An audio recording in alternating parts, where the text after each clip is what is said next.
Tyler, you know what a Reuben sandwich is? Oh, I do now after David versus Goliath. How about a macaron? I love me a macaron. Mhm.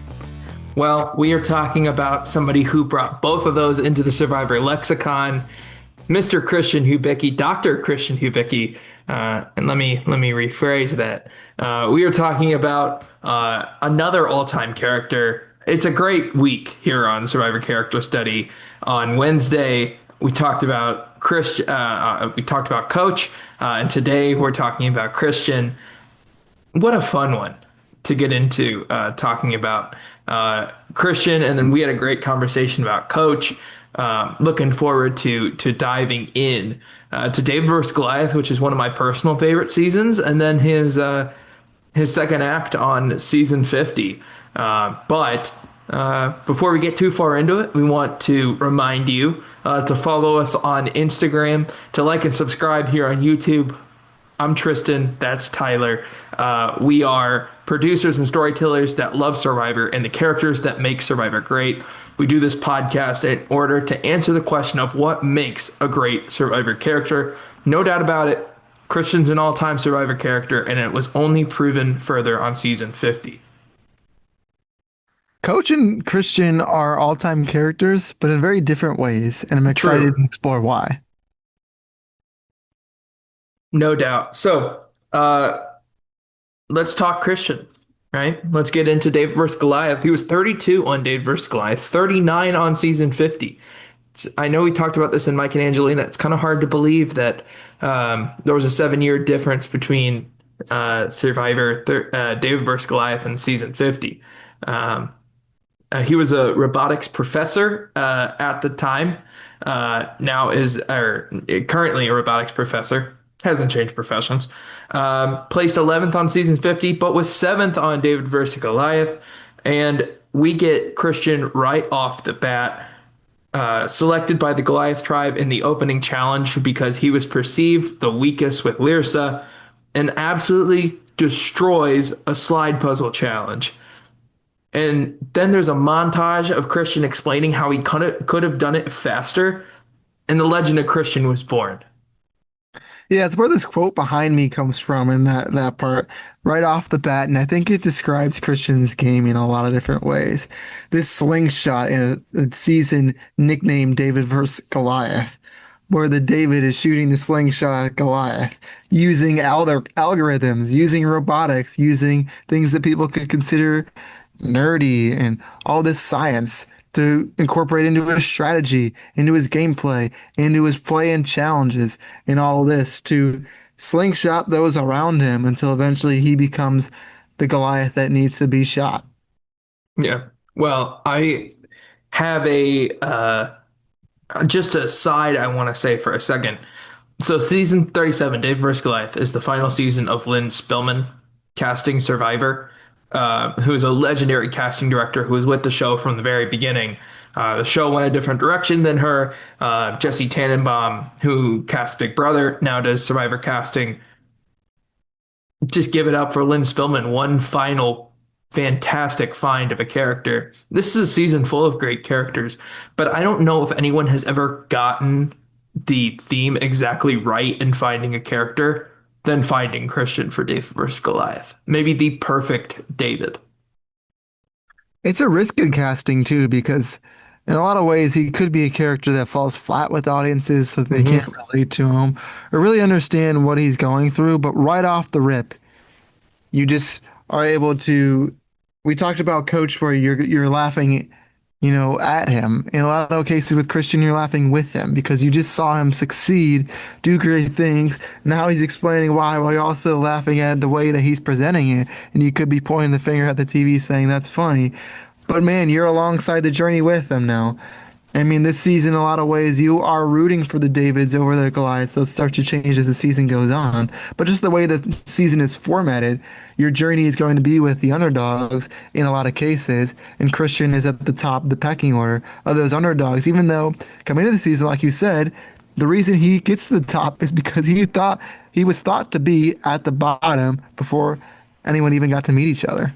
Well, and really what is the defining characteristic of Christian, in my opinion, is his charm. I think that that is what sets him apart as a character. And you see it right away. I mean, he can charm the pants off of anybody, Tina Wesson included. He forms this relationship with Gabby, and forms the Mason-Dixon alliance with Nick Wilson. And then you get to him playing in the sand with Gabby and comforts her at the swap when she says she doesn't fit in with the Goliaths. I mean, this is just perfect social play from Christian here. Almost too good social play, which we later find out, but just master stroke in you don't see Christian strategy really until the second half of David versus Goliath. In season 50, it's more apparent. But you really see his social chops come out at the beginning of David versus Goliath. He's so willing to embrace who he is, and he knows the reason why Lynn Spielman did cast him Hmm. because of the nerdy, for lack of a better term, energy that he's going to bring to the show, and he doesn't shy away from that. He walks you through the decisions in his head, and even though you might not understand his mind, he tries his best to articulate the reasons as to where he was thinking, why he does the things that he was doing. And it's just, again, it's such a enjoyable ride to go along with him throughout the season in that aspect. And that playing with the sand scene is a great scene. Hmm. Uh, his relationship with Gabby is special, and do we know if Gabby thought it was totally platonic? Who knows? Um, but yeah, just a great scene and a great bond and a great alliance there between Gabby and Christian. Then at the tribe swap, he comforts Gabby when she says she doesn't fit in with the Goliaths because Christian is doing exceptionally well at fitting in with the Goliaths. He forms the Brochachos with Dan and John Hennigan, the mayor of Slamtown. He says he puts on charisma nuclear warfare here. This is where you really see the huge metamorphosis. He really goes from this ultimate David to almost a Goliath in a way, and he even articulates this. He says, "quote I'm becoming a Goliath-like figure from these David origins," which I think is exactly correct read from Christian here, and almost something that I don't know if you can change people's perceptions once they see you as a Goliath in Survivor. Something we talked about in our last episode, which you go check out with Coach, one of the best characters of all time, was this aspect that Coach made characters seem like they were kings when they were actually pawns. And in this case, Christian comes into this season as a pawn. People are looking at him as a pawn, but in reality, he becomes the king by the end of it. It's what Coach was making people feel that they were is what Christian actually does become in reality because he's able to work his way in even though he can't relate to these brochachos. He's able to use his social sway to work his way into the castle, slowly build his way up until he sits upon the throne. Well, Mike begins to notice Christian's narrative, which is really the biggest hole in Christian's game. It's a Mike White sized hole here. I bet he wishes Mike White was more like Ned Schneebly here. Um, the Davids use the minority vote split here once Mike and the Goliaths are really targeting Christian, trying to get him out before almost before he even makes the jury. As soon as possible. This is target number one for the Goliaths. But the Davids do the minority vote split. Davy plays the idol nullifier, or Davy plays the idol to save Christian. Takes out the mayor of Slamtown. Then Christian goes on and finds an idol using the breath first search. I mean, of course he does, right? Christian is an underrated idol finder. Just throwing that out there. He finds one on 50 as well. Um, Him and Genevieve are not people that you necessarily think of as like really good at finding stuff, but in all their seasons, they're pretty good at finding stuff. So just want to throw that out there. Um, this is really just a greatest hits of Christian. And like we could talk about his David versus Goliath game forever. But there's a lot to talk about in 52, so I am doing a little bit of the spark notes here. There's absolutely more to talk about. Anything up to this point that I've missed that you want to dive into, Tyler? Well, I think when it comes to Christian and David versus Goliath, it is just the perfect storm. Not the storm, the evacuation that Yeah, happens not the early in the cyclone. season, not the cyclone, but I think in a lot of ways it is. And it's funny that the storm happens on that season as well because so many things, like we said, it's a risk to cast Christian. Could have gone wrong. He could have easily flamed out early on, but everything he's doing is working in the right ways. Everything that he says is landing with the people that he's saying it to. And he's making moves at the right time. He's doing the right things. He realizes Gabby's coming after him. He takes her out before that can happen. In one of the better episodes of the season, I think a moment that doesn't get talked about enough. I Yeah. love that moment between them because it's just a game respects, game type Yep. of moment until eventually that's when Christian sits upon the throne, realizing he was trying to be backstabbed, takes the own knife and puts it in someone else's back. I mean, it's an incredible story to really build Christian into who he is. And in those 7 years in between those two seasons, everyone was clamoring for Christian to come back. Everyone wanted to see Christian on their screens again because he was just so captivating. But can the perfect storm happen twice? That's the question we go into when we reach 50.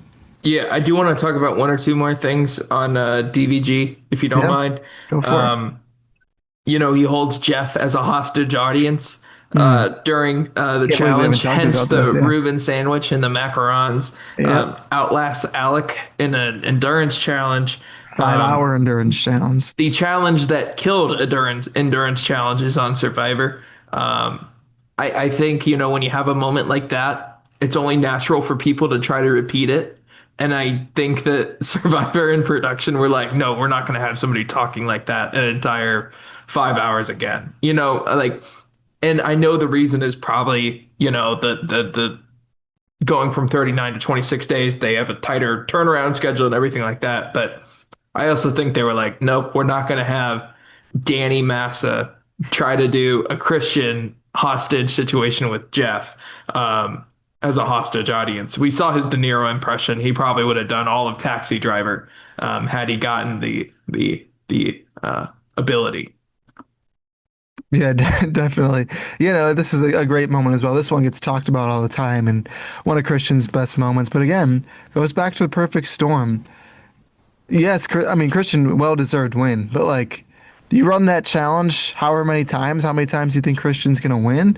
Probably not the majority of the times they run that challenge.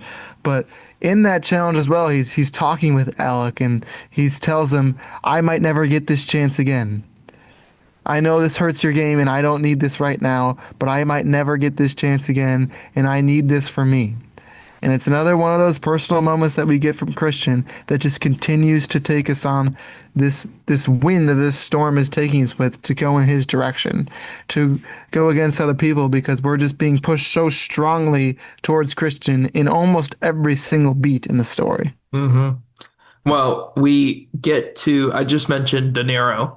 Now we're going to talk about the Godfather, Carl, in the blind side of Godfather Carl, where the Davids come together. No Bing on this one. Um, Also, no Definitely Bell, not. because we are not RHAP, unfortunately. Hmm. Um, and we talked about Gabby turning on Christian, his big brain, carrying the idol around in his sock, which was uncomfortable, everything like that. He's finally taken out. I mean, this guy was just like something you couldn't kill for a long time. It just like everything just so happened to work out perfectly for him to get to where he was. Like realistically, this is a character that gets out much earlier, just because everyone realizes how much of a threat he is.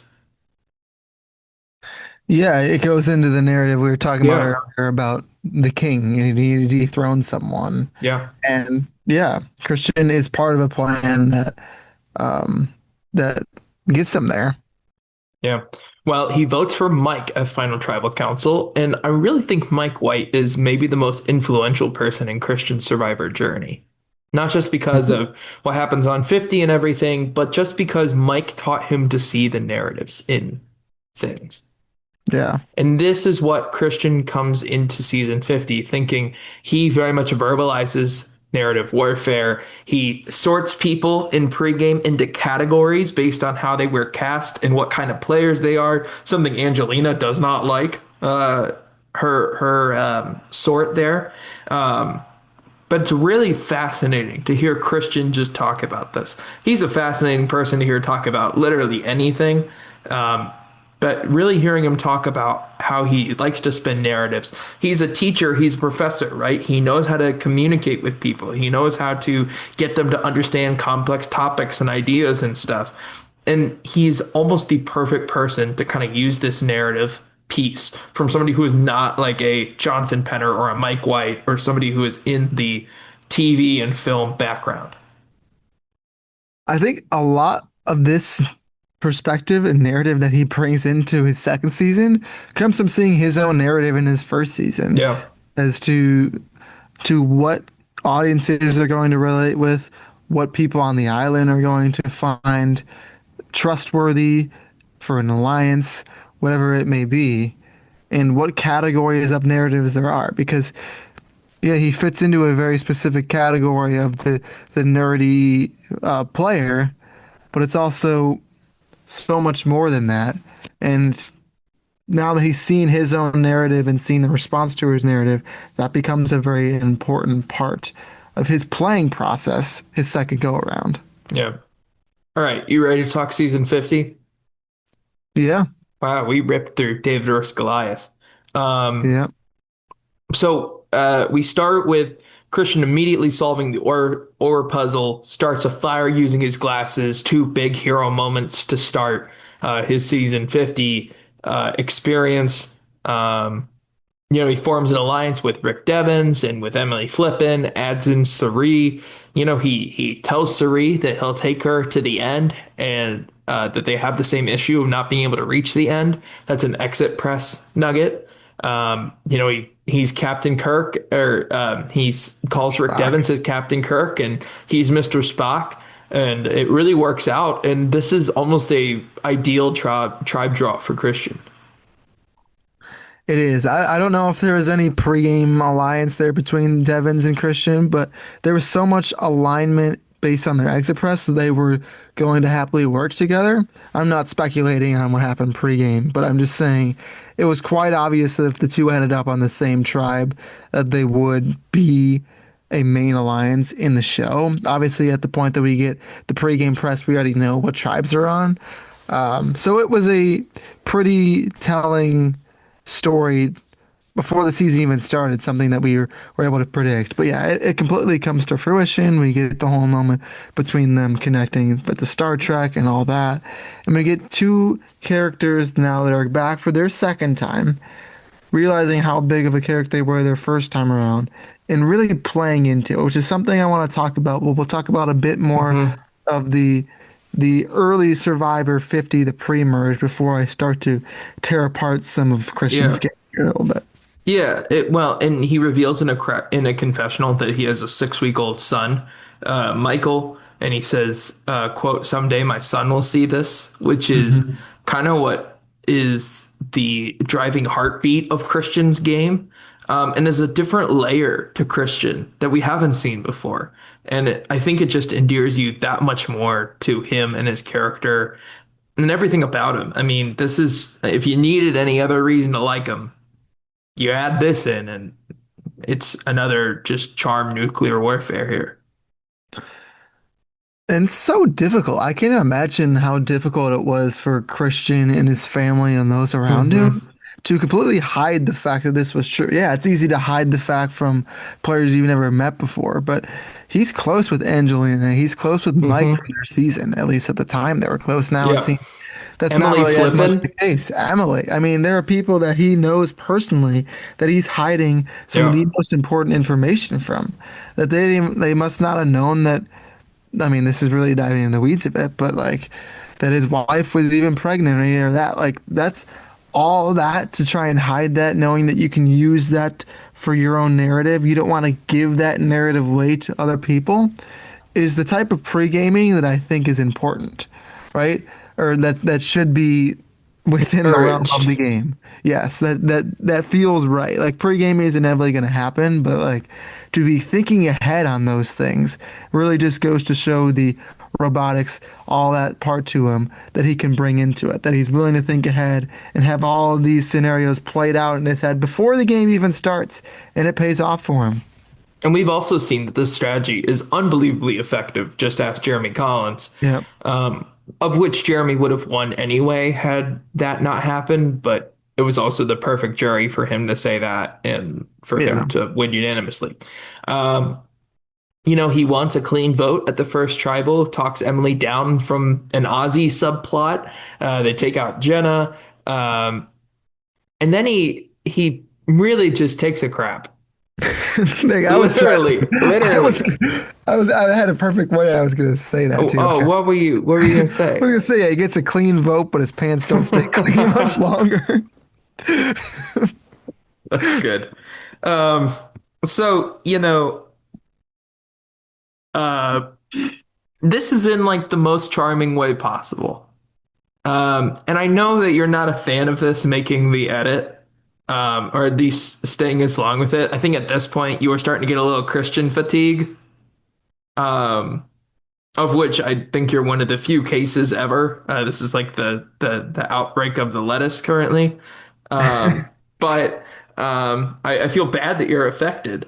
But yeah, and I agree, right? Like with a lot of like the criticism of the edit disparity this season and everything like that. Um, I think that 9 times out of 10, for me, this is more like Shane Powers, you know, the incident with Shane and the sting and Suri and everything like that, like this is more in line with that to me. Ironically, Suri's involved in both of these, um, loosely. Um, but yeah, I think this is going to make the edit 10 times out of 10. This is where I'll dive into my mini rant here because I've said all positive things about Christian. I am vastly, vastly positive about Christian as a character on Survivor in terms of his gameplay and who he is portrayed as a character. But yeah, I started to reach a point when we get to 50 where there's this is a frustration that a lot of people had with, I mean, obviously people want to see more woman characters showed in the edit, all this, but we were just getting so much of Christian on a tribe where, yes, they were going to tribal to a point where it's just like, I understand what we're being told here. If you force a narrative down a throat too much, it starts to get too sickening. Look at the winner of this season. People didn't want Aubrey to win because they felt the narrative was being pushed too strongly and they didn't want it to be true. Now, I love character moments on Survivor. I think they need to be there. I think this is a great character moment. I think it's a moment that deserves to make the season. But if you go back and watch the episode, for me, it was funny for the first minute, but the scene just keeps going. Yeah. And it just keeps going. It's like, I mean, looking at the Zach Brown incident that Hmm. happens on this Yeah, season as yeah, well. It's good, but it just keeps going. And it's like, okay, that's fine yeah. where it is. I love the character moment. I think it's hilarious. It fits into who Christian is. I think it's important to have those funny moments of levity on a season, especially like 50, where you have all these characters back. But too much of a good thing does hurt a little bit. And I think there's too much of a good thing here. I can keep going, but I'll let you butt in before I do. Yeah, and I think the editors get tunnel vision with Christian. I think they realize how much audiences like him, or at least how much they're charmed with him. And they are very much like, okay, we just got to put as much as we can into Christian stock. It's almost kind of like you said, like too much of a good thing. It's like bottomless fries. Like you get to the point and you're like, wow, I've eaten 3 baskets of these. Like I'm never gonna get those calories back. Like Yeah, I'd relate it more to like bottomless wings, where it's like you're feeling it in your stomach the next day. I mean, It's not that bad, but also on the way out, you never know. You could have gastrointestinal distress from yeah, bottomless you could wings end as up just well. like Christian was. Yeah. Stephen Fishback. Hmm. All right. So, are we ready to move on, or you got more? You got more rant on Christian? Just a little bit here, and I'll make this point before we get into it, and I can Yeah. maybe say this is an example as we get into it. But especially when I went back and watched the highlights of David vs. Goliath before doing this podcast, you can feel like just inside of you everywhere the 100% authenticity that Christian was bringing to that season. Yeah. And when watching season 50, a lot of it's still there, but you now can see that he knows who his character is, what Yeah. his narrative is, and how he has to play into it. And I'm, again, vastly, vastly, vastly positive on Christian. This is just something I noticed that, I mean, a lot of players on the season talked about how they were playing it up for the camera. I do see that with Christian, and I think he should be doing that. But I can just see through that. And in this case, it does irk me just a little bit to bring down his stock for me on the season. Yeah, I think that's a fair criticism. But and especially when I remember Rob Cisternino saying this on an RHAP is like, I don't think Christian's like fully himself right now. And maybe it's because he wasn't feeling well, or maybe it's like a million different things, right? But or maybe it's just the fact that he's aware, and him realizing that if he kind of plays into the character, people will keep him around longer, because they don't see any character growth or different. But I think in the confessionals, you really see Christian. And I think that's still the same. And I think he's even more focused than on the first time. Yeah. Um, Yeah. I mean, an example of this as we continue on with the season is um, obviously they've they found an idol, they sent an idol to Aubrey, all of this stuff where now Christian and Devins are working together in this, and Christian's the one that sends the idol to Aubrey and not Devins. But that's something that's hidden behind that. Like they don't tell anyone that this is the case. And you have moments where now they're revealing this information to other people, and Christian's face is jaw dropped, but it's like it feels like a nitpick, but like his jaw is dropped like this. yeah, it's like the Like it's like Pokemon meme. it's like you're looking at the camera, Jim Halpert style, like playing into it, or it's like a little too Yeah. much. Maybe it's just a case of bad acting, but it also feels like he knows this is a chance where, hey, I can really play this up for the cameras as well. It's gonna work. And a great moment in the season, and something that obviously we'll Why talk does Rick about. Devens go for this? I don't Like, know. I like we really talk don't. about it with Rick in his episode, but like, why, why in the world?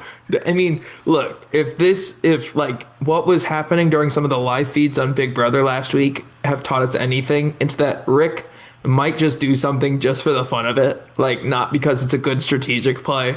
Like we've learned that about him. But still, that's puzzling to me even now. But I will say for the bad acting that he does in terms of finding out about the Billie Eilish boomerang idol with Suri, he nails the physical performance at tribal council in terms of Devon's actually planting the idol. Nailed it. Yep. That's a Perfect. great moment. I Yep. think feeds into again the algorithmic slingshot of it all where people still he's trying to get people to look at him and David still, even though he ended his season in a great spot, not in that case. But yeah, I mean that's a wonderful example where he can he can be bumbling and can be that silly person again. And yeah, it's an act, but it's an act that we love because he plays it off so well and he stands up and I mean just gives a not only was the fall good, but he stands up. I can't remember It the was exact quote that he he says, but he like was like I forget. He says something. It was like, yeah, who put this rock here or something or trying something, to yeah. something, or I'm fine or something like that. Yeah, I know people were like genuinely concerned, Hmm. like back at camp. Like Oh, I think Sari he says was, like, "Oh, I did it on purpose," which oh, is like there it is. exactly what he does, but Yeah, because, like you wouldn't think he would say that if it was the case. yeah, That's a wonderful moment. yeah. He forms the Jotation strategy. He rocks Joe in the hammock. One of the great images of the season. Yep. Um, what else? That's one of the better moments It of the really season, is. really. Where Yeah, again, that's one where I think feels like he's just having a conversation, and we're back to the David versus Goliath Christian, yeah. we just get this epic shot that's hilarious that Christian is just being himself, rocking the hammock, not even realize the greatness of what he's doing, the moment that he's creating. It's Hmm. all still there. The Christian that isn't from David versus Goliath is there. My argument is I think there's just points where he realizes it and is playing it up, and there's points where he doesn't realize it and is still just the authentic, perfect version of Christian. Yeah. Well, the thing about telling Sari about the Billie Eilish Boomerang Idol, tells Emily at the last moment before the tribe swap, and Emily tells the tribe after the tribe swap that Aubrey has an idol. Christian's reactions here are very funny. And they're not acting; those are genuine in the Hmm. moment. Um, but forgives and continues to work with Emily. And I don't know how many players would be willing to do this, but I think that's what makes Christian unique. Yeah, you get another one of those camera moments where he's doing this, Yeah. that, and it's funny. But yeah, I think just talking about his strategic play here, just to hop off my horse on that, I'll leave that argument behind. Um, but I mean, wonderfully done by Christian here to realize, I mean, someone that we know they're friends coming into the game, that they Yeah. know each other. Just to say, all right, I will push that back because I can feel that you still want to work with me. I can feel that you made a genuine mistake, that I'm not going to make an emotional or irrational decision because of something that you just misplayed. We all misplay at some point in the game. He's able to understand that and follow through with the game and the alliance that he has with her. Yeah. Well, we'll get to the we'll keep on the Emily train actually. Mike tells Christian that Emily is like Gabby and is playing him, and this is a really emotional reaction from Christian. I think it's amazing that Gabby was actually there with Christian watching the episode when this happened, Hmm. which is just a great bit of, I mean, Christian knows what episode it's going to be, but this is great. And you really see him relive this in a way that like you see later in the season, when Christian's not able to put together the puzzle and stuff, and he's like, he says, people who are smart people feel stupid, but we try to keep it to ourselves because we can't, but here we can't. And this is almost that moment of like people who are perceived as like really strong, like don't are usually people don't feel like they feel things. And this is a moment of just real raw sadness and frustration and anger and every emotion, right? You see it all on Christian's face here. And good job by the Survivor editing team with the flashback and everything like that. I think it's in these moments, the PTSD moments that Survivor 50 really shines. Yeah, I mean, it's strong here. It's you bring three characters back from the same season in a lot of ways, hoping that something like this can happen. Even though it's heartbreaking for all three characters involved, including Christian, who goes farther in the game than both Mike and Yeah. Angelina, it's still heartbreaking for him to have to do this. And you can argue whether it was the best strategic play or not. In a lot of ways, I think maybe he does this a little too soon, but it definitely creates a moment. It Well, creates a sadness from Christian that even though he thinks he's doing the right thing, makes him feel wrong for doing it. in the words of his ally, Emily Flippin, I'm going to push back on that, though. Okay. I actually, I think Christian's right in the fact that if it looks like all three of the David versus Goliath people make the merge, they're immediately picked off. And maybe whatever one survives those three goes on a run, you know, but that's dicey. And at the end of the day, Angelina is the person who's most likely to be taken out there, based on the people that are surrounded on his tribe. But then we get to the point, especially like kind of Stephanie leading that charge. But when we really examine it, and Mike is willing to go down for Angelina, and then Mike does the little manipulation move, narrative shift that Christian is very intensely recognizing. That's the grounds for Mike's removal, and I understand the negatives implications to this, right? And I understand that it might be a move that's made slightly too soon. He probably didn't need to do the 3-2-1 flashy move here. Um, maybe he did because of Ozzy, but you never know. But anyway, like I I don't think it's as bad of a strategic move. I think when you think about it from all the different angles and perspectives. Yeah, I'm with you there. I think though, where the issue starts to come is now he's going to double down on it with Angelina. Like where you still have Yeah. now one of the three is gone. You've proven to those on your tribe and to those not on your tribe that you're willing to work against those. Why not keep an alliance that you could have rebuilt in the game? I think that's I don't know if you're rebuilding that with Angelina. I mean, we will never know for sure, but I do think that's a bridge that both could have crossed again. It's possible. But Christian does orchestrate the 3-2-1 to take out Mike. Ozzy blows up on Christian. Christian here correctly reads that Ozzy is reminding of his Cochrane scars here, um, and gives Ozzy the shot in the dark as a show of trust after Ozzy demands it. And there's a whole scene and everything happens, right?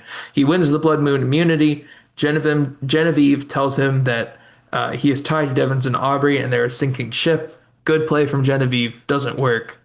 Um, in a perfect world, Genevieve probably would have targeted Joe here, but, you know, yada yada. Um, and then pairs with Jonathan at double duos, which gives him implicit immunity in the fact that neither side wants to take a shot at one of their allies.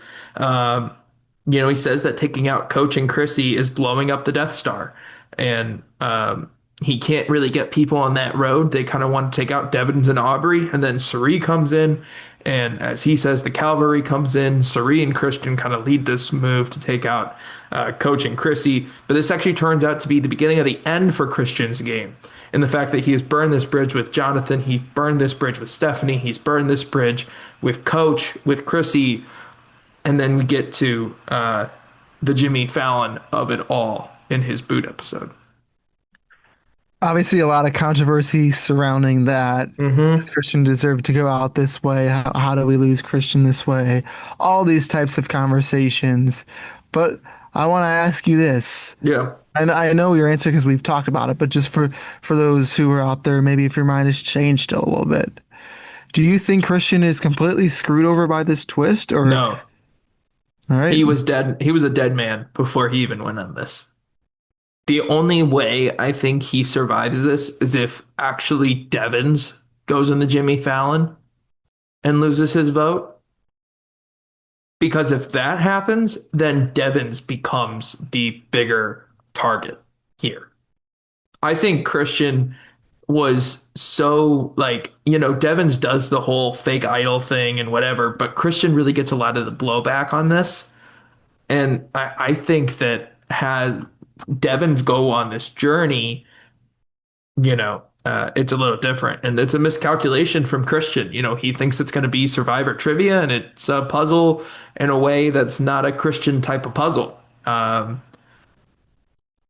But personally, like, as much as it sucks for Christian to go out of game that way, it's a great scene.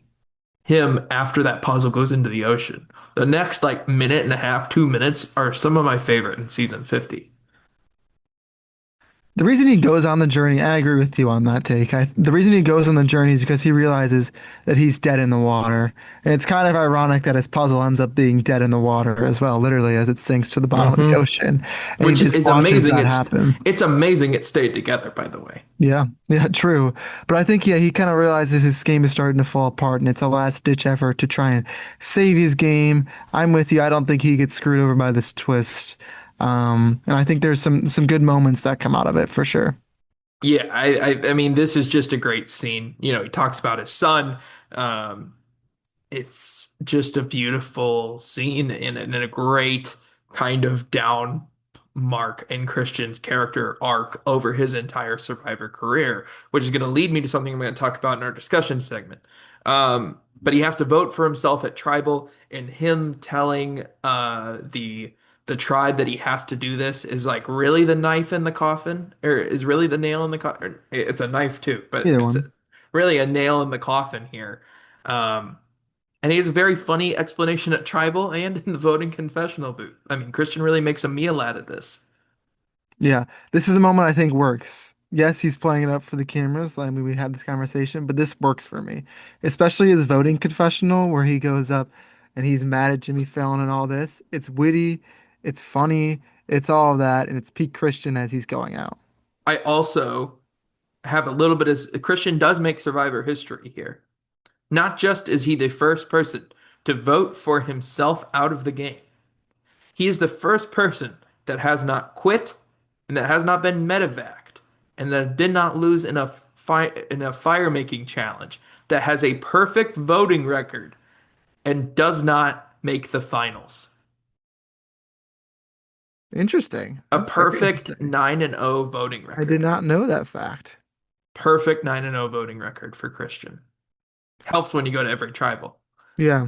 Yeah, I mean he was obviously in the majority alliance for most of the game until his downfall started to come or knew where the moves were going, where the players were thinking. And yeah, I mean, I don't think he loses a step strategically here. No.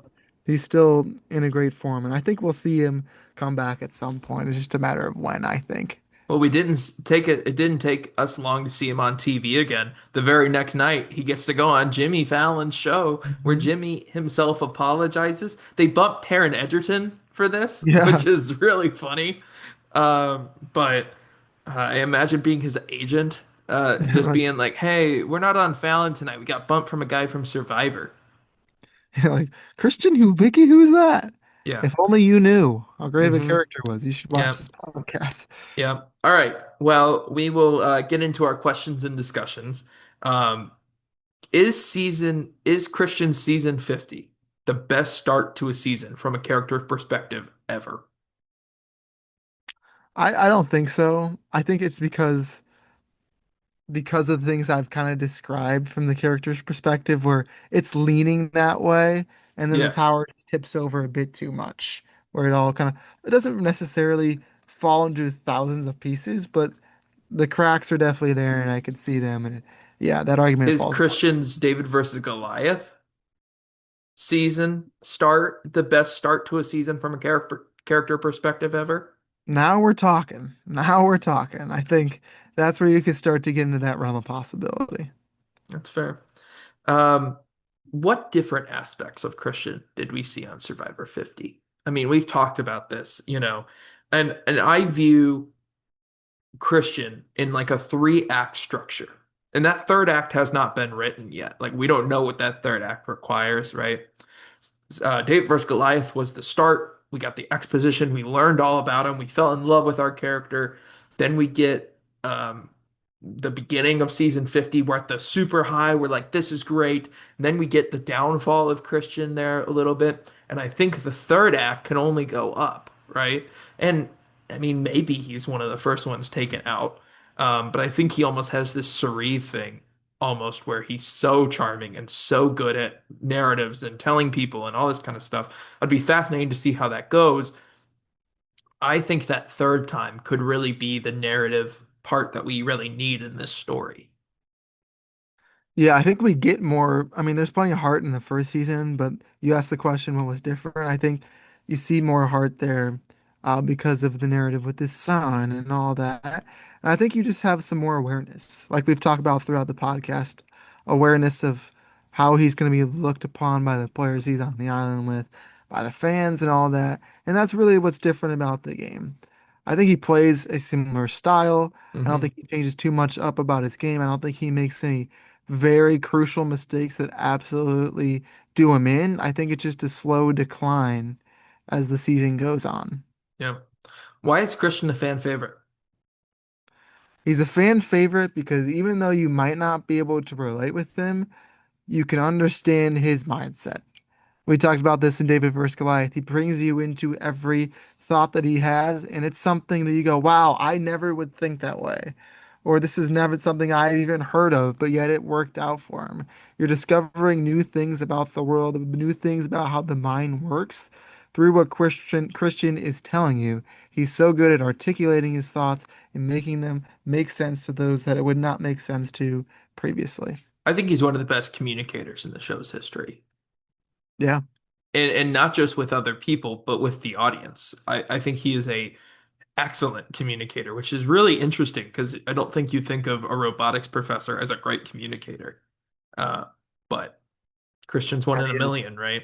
Mhm. Um, and I kind of talked about the three act structure and what I would hope for Christian's journey. What else is there to explore with him? I think it would be nice to just get back to a pressureless Christian game again. Season 50 brings so much to it that I think we kind of get this with where we're left in Christian's story is we're back to the David again. Hmm. We're back to, I mean, is he sitting on that platform over the ocean? He's a David again. And now we have another interesting story that we could build him up once more. And that's what I want to see. Yeah. Do we think the next time he goes on, they're gonna think there's another kid or something? Yeah, something's going on behind the Yeah. scenes or You never whatever it know. may be. Yeah. He's always got a rabbit to pull out of the hat. Yes. All right, you ready for our final question? Yeah, final question we do at the end of every podcast. Thank you for those great questions, Tristan. But we always like to ask whether the character we're talking about in the podcast episode is a hero, a anti-hero, or a villain. Let's start with you as always. What do you think and why? He's a hero. I mean, there's no other way to slice it. If you literally say anti-villain or anti-hero or hero, I will like, I don't know. I mean, I just don't see it. I just disagree. I don't see it any other way. Um, he's maybe the biggest hero in the last 15 years of the show, in terms of somebody that we meet, the audience immediately falls in love with, somebody who is immediately made out to be like the main character of the season, somebody who you're rooting for. Granted, and that's against the David vs. Goliath cast, which is highly regarded as one of the best starting casts in Survivor history. And he still shines so bright. Even in season Mhm. 50, with some of the biggest characters of all time, Christian still shines bright. And now some of that is editing, right? But also the editors and the producers see it. They know there's a story there. They know he's the hero of their story. Well, Tristan, I don't want you to be mad at me for this. I know you said you were going to be really angry if I disagree with you, but yeah, you're going to be mad for a different reason because I do agree with you, and we can't have that Let's conversation. Yeah, go. he's a perennial hero. I don't think there's any argument to it. I'm with you. He's the hero of heroes. There's a reason people wanted to see him back for so long, and we're so excited to see him back on their screens again. Yeah, Christian's the character that we love, that most, I mean, a vast majority of the audience loves. He was one of the fan favorites on a season full of fan favorites. And yeah, it's just because of that heroic nature that he has. So hopefully we see Christian again. I really would like to see it. Yeah, there hasn't been a lot of buzz about Christian coming back. Like, I think everyone talks about season 50 and they talk about the people coming back. And I think Christian's somebody that people don't talk about weirdly. I think a lot of the conversation revolves around Devins and Tiffany and, Jonathan and those people to come back. But I don't know if Christian's necessarily one that people are always talking about coming back. But I'd welcome it. And I know a lot of people would as well. Any final thoughts before we wrap, Tyler? I'm all good. All right. Well, we thank you so much for checking out our podcast on Christian Hubicki. We encourage you to check out our podcast that we did on Wednesday on Coach Wade. It's been an awesome week. Two great conversations about two amazing characters, probably in the top 10 characters of in the show of all time, right?